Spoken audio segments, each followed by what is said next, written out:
when we realized that gradually we are moving towards an addiction issue. And we reached out severally to many people to see what we could do to curb it. Fortunately, we didn't get the much support that we needed, but we continued in our individual ways. So when they came to me and I saw young people actually thinking along the line that we're thinking, I felt that the least that we could do is to support them to do what we have failed to do as elders. I wish you luck. I believe in your cause. You will attain heights. You will make a difference. You are already making a difference. Our doors are always open. Whatever we can do to curb this problem, we will do it with you. May the good Lord continue to guide you and to guide His Excellency General Buba Marwa in delivering the mandate that he has been given. It's a huge one. 1,000 for bullets and 10,000 to hire army uniform. So you could see that even the ransom they collect is not to do anything tangible with it. It's more to feed on the drug problem that they have. So until and unless we address the drug issue, some of these menaces are here to stay with us for a long time. I thank you very much for honoring me. God bless you. Of the press, I say a very good afternoon to you. I'd like to acknowledge the presence of the representative of the governor of Bauchi State and the chairman of Suleja local government. It gives me pleasure to be here this morning on this very good, wonderful occasion for the drug-free Arewa movement, showcasing the work that you have done and this training that is extremely important in the times that we are living in now. As the chairperson of the Northern Governors' Wives Forum, I'm representing my sisters to give a little insight on the work that we are doing regarding the drug problem that we have here in Nigeria. The Northern Governors' Wives Forum is a forum of all the wives of the governors of the 19 northern states. We call ourselves an advocacy group because basically the role that we perform is advocacy at all levels to ensure that the interventions and policies of government that need to be implemented are implemented. We work specifically as helpers or supporters of our husbands to see that their policies and the works that they do in their states are carried out and supported. As a group, when we came on board in 2015, looking at the challenges that we were faced at that time, we decided that we needed some specific activities that we needed to focus our advocacy on. And at the time when we arrived, we realized that the drug addiction, substance abuse problem was a very serious problem that could not be ignored. And by unanimous consent among the members, we took up the drug intervention program as our flagship program for all the 19 northern states. And in addition to the drug intervention program, of course, we have issues on women and children empowerment and also on gender-based violence issues. Gender-based violence issues are very closely interlinked also with drug addiction issues because we tend to find that a lot of people who are abusing drugs tend to be in those kind of, tend to be affected by violence and domestic violence issues. And so we started a program, and along the way we have even received training through different sources, and even the UNODC have trained us on the drug demand reduction and other aspects of drug addiction and substance abuse management in the country. We started, our focus basically is to see how we can prevent and the proliferation of drug abuse in Nigeria, especially in the northern states. One of the things that we have started doing, and we are quite determined to ensure that we see it to the last level, is the provision of drug rehabilitation centers in each state in northern Nigeria. When we came on board, we realized that not all states in northern Nigeria actually have rehabilitation centers. And even those that actually have those centers are either non-functional or grossly inadequate. And so we took it upon ourselves to advocate to ensure that every single state has a functional drug rehabilitation center. And as a result of our advocacy so far, when we came on board, the first state that we started working on was in Kogi State. The next was in Sokoto. In fact, Kogi had a drug rehabilitation center, but it was not functional. And so when we came on board, we ensured that it was renovated and we started work in it. And as our contribution, we donated a skill acquisition center and a drop-in counseling center within that particular unit. Sokoto State didn't even have a drug rehabilitation center. And as a result of our advocacy, the Sokoto State government created a drug rehabilitation center from scratch and that actually had the requisite structure that a drug rehabilitation center required. The next state we worked in was in Niger State. Niger State had a social rehabilitation center, but it was dilapidated. And as a result of our advocacy, that was also renovated and rehabilitated, and it's actually a wonderful structure. Yes, I'm talking is Niger State. So, and then next we're going to have the ones launched in Taraba State, and then next we are going to go to Jigawa State. We intend that at least in every year, 4 states would have had their rehabilitation centers renovated or created before the end of the year. The COVID pandemic last year truncated most of our efforts. We were not able to do any of those activities regarding the social rehabilitation centers because every resource had been diverted to the fight against COVID. But it has become clear to us that COVID is here to stay. It doesn't seem to be going anywhere, and so life has to go on, and we have to adjust as a result. And so at the first meeting that we had this year, or the Northern Governors' Life Forum, we have resolved that we will continue the work that we have started in the same way while observing COVID protocols. And that is why, hopefully in March, we shall be launching the Rehabilitation Center in Taraba, the one that Her Excellency, the wife of the Governor of Taraba State, has initiated. And 2 months after that, we intend to do the one in Jigawa State, basically making sure that treatment and support of affected persons are available in each of the states. Now that is for treatment.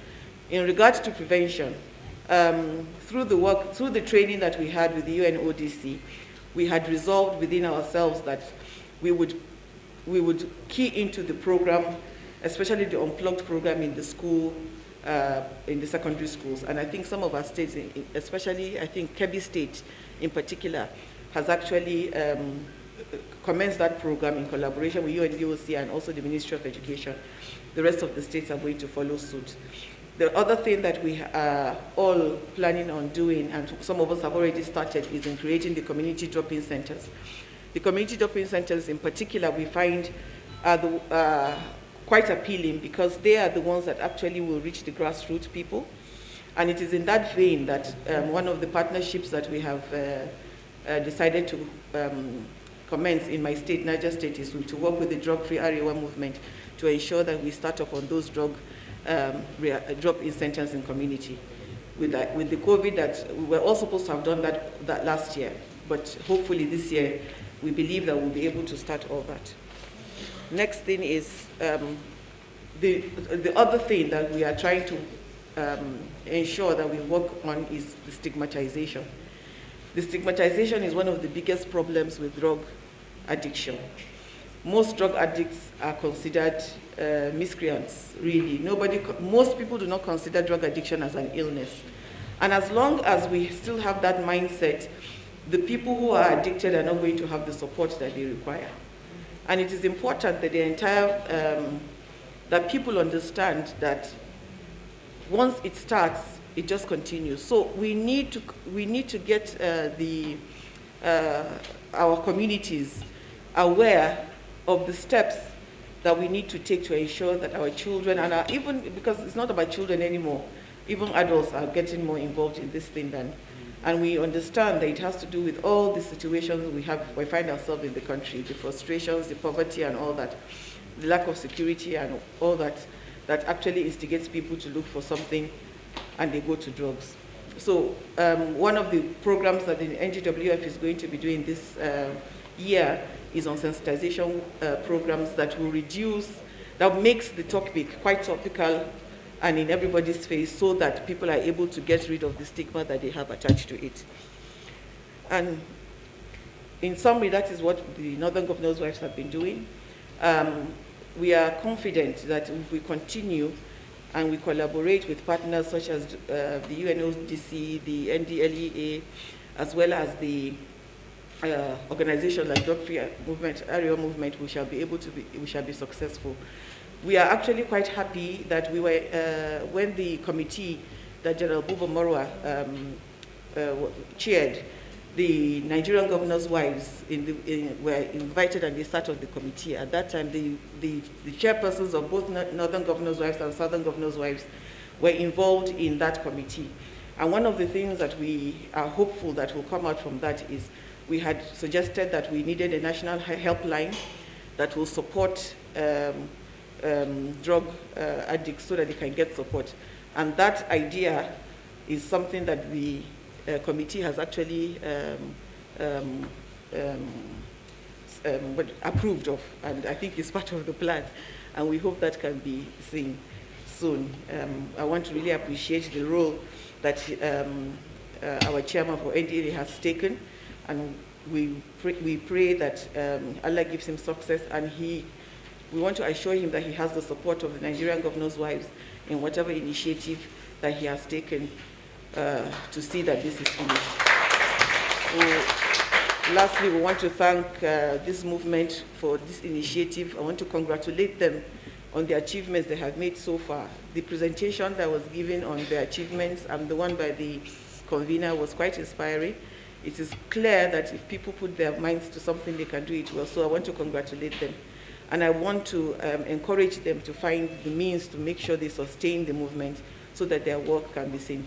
Thank you very much for listening.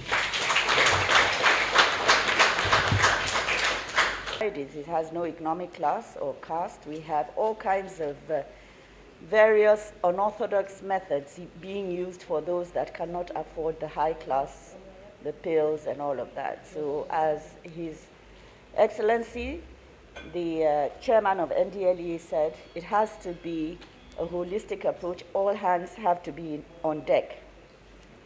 The reason why, this is the very reason why the presidency has decided to start a program called the At-Risk Children Program. And it's a program for young people that have been marginalized, children on the street, children at risk. And in recent months, my office has been very busy developing in tandem with local and international partners, including the UNODC, especially state governors. We go to the state governors and we have scoping missions just to understand what they have on ground, to see how we can leverage on and enhance the conditions of young people and children who have never before been in classrooms, who have nobody to cater for them, or just live lives deprived of all their rights and freedoms, even though they are as Nigerian as you and I are. This program also has a strong drug abuse rollback. And it's an interventionist conversion platform that does not seek to replace existing programs, or it just seeks to enhance what is on ground. It will reinforce and enhance existing programs while fast-tracking the re-entry of millions of young people into society. It will do this while adding key elements to move at-risk children from the periphery of social protection into the core of inclusion. This program, when fully operational, will be delivered in deliberate cohorts at state level through partners looking at literacy and school conversion programs, skills, entrepreneurship and agriculture, technology, creativity, empowering the gatekeepers to enhance their own productivity so that they allow these young people to do what they need to do to enhance their own lives. Nutritional support, feeding, health programs, including examining their eyesight and their hearing special needs, but more importantly, there's a sports element that seeks to develop life skills. And working with the UNODC and the NDLEA, we're hoping to be very active in the prevention aspect, to begin to engage children and build their ability, their character, to be able to resist the engagement in these drugs. We cannot achieve these goals without working with everybody, and we will need to be monitors of what happens at state level, community level, what is happening to those children. We will have the data, and we will work with a lot of organizations that are already working in this area. So we hope that we'll be able to engage with DFAN when it comes to the aspect of drug abuse. I'd like to thank you for the opportunity to share this with you and to also declare the conference open. Thank you very much. Is the statement that the drug users in Nigeria could double to 30 million by the year 2050 if we don't act to deal with this scourge.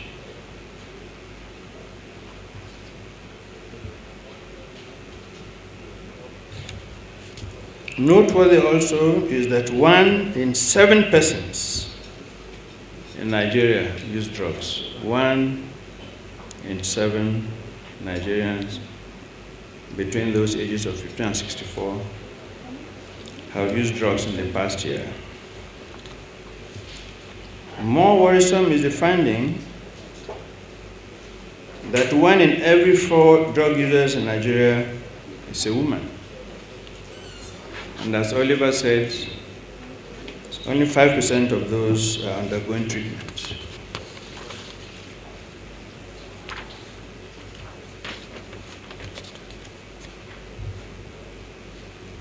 Note that women or females are supposed to play key roles in families in society. And for such a large number to be involved in the use of chemical substances is worrisome. The finding also shows that more women than men abuse cough syrup containing codeine. Women involvement in substance abuse has more implications than men, especially when the critical role of women in child nurturing and upbringing is considered. Also disturbing is the fact that 1 in 5 persons who use drugs in Nigeria are suffering from drug use disorders, while cost and fear of stigma remain major barriers to treatment access in Nigeria. During our work in Pasida, I had occasion to visit one of the centers in Kaduna, just a call-in center. And the doctor in charge told me that the women who come into the center, even after they are diagnosed as needing help, treatment in hospitals, refuse to go because they don't want people to see and point fingers that this stigma is something I wish this conference to discuss at length, how to deal with it.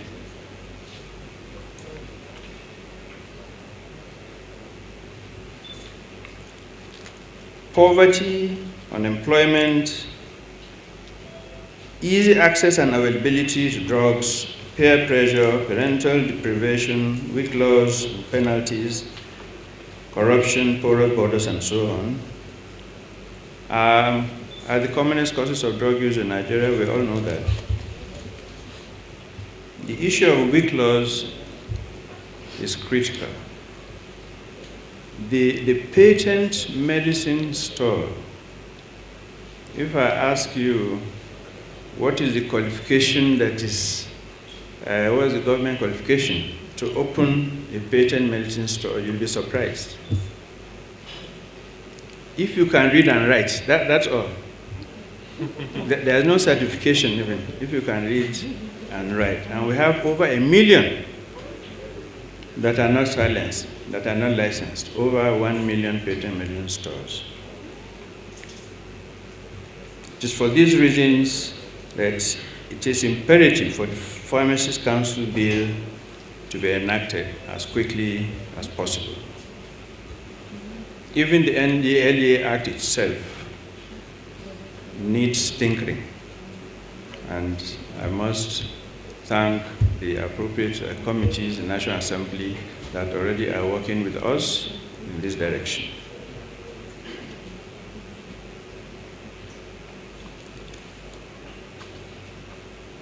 The overarching objective of our renewed campaigns is to create a critical mass of resistance against drugs through massive awareness drives, institutional strengthening and employment of the vulnerable youth population.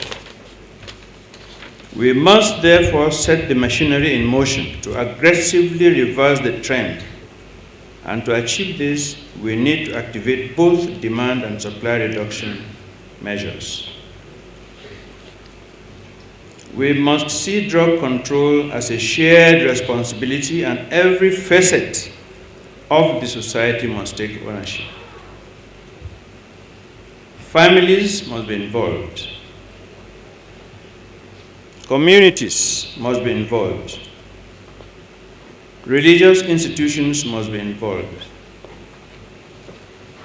Traditional institutions must be involved. Media must be involved. NGOs, CSOs, and bodies like yours must be involved. The educational system must be involved. The health sector must be involved. Government must be involved. It's sad to hear that entire states do not have even a single rehabilitation center. So the entire society must be mobilized and involved in the fight against drug abuse. The good news is that the drug supply reduction strategy that we initiated in the past 4 weeks is succeeding in crushing the drug supply chain, thereby creating scarcity of the illicit substances and curtailing availability. And let me tell you one more thing. It is still early days. You ain't seen nothing yet.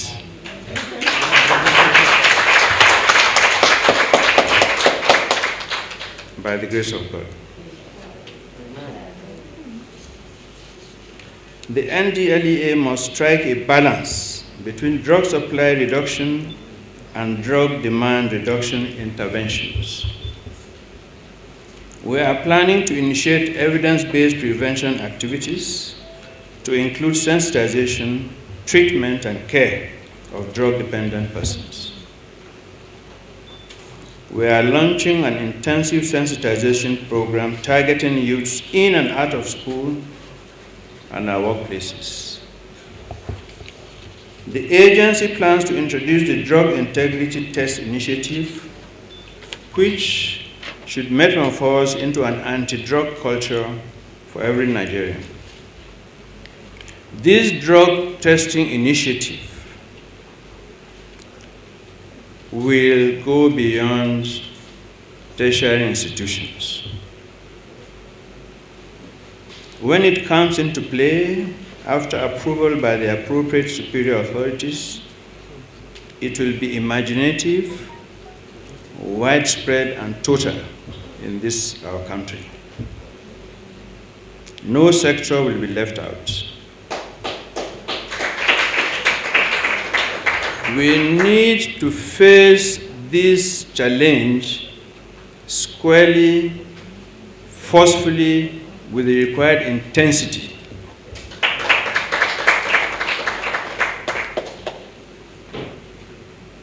NDLA cannot do it all alone. Hence, a call on all stakeholders, including government, communities, and NGOs, to contribute their quota towards preventing this growing threat of substance abuse in our nation. The time has come for all hands to be on deck. We will be expanding the structure of the NDLA itself. We will very soon establish call centers for people who need help to call.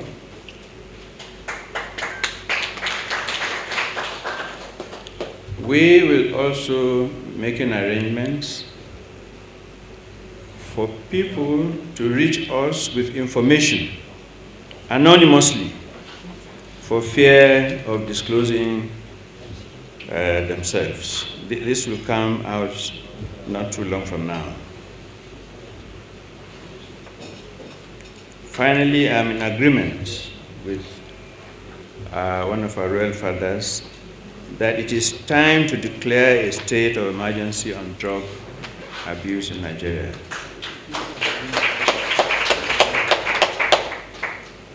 Once again, while congratulating this esteemed organization for organizing this conference, I would like the report that comes out on my desk, please. I thank you all for your attention. And just before I go back to my seat, I would like to appeal to their excellencies, the governor's wives here present, who are also among the leading lights in this fight against drug abuse, to kindly appeal to their husbands to assist the firm on some of the needs, urgent needs that they have. And I trust that this message will be delivered. Thank you very much.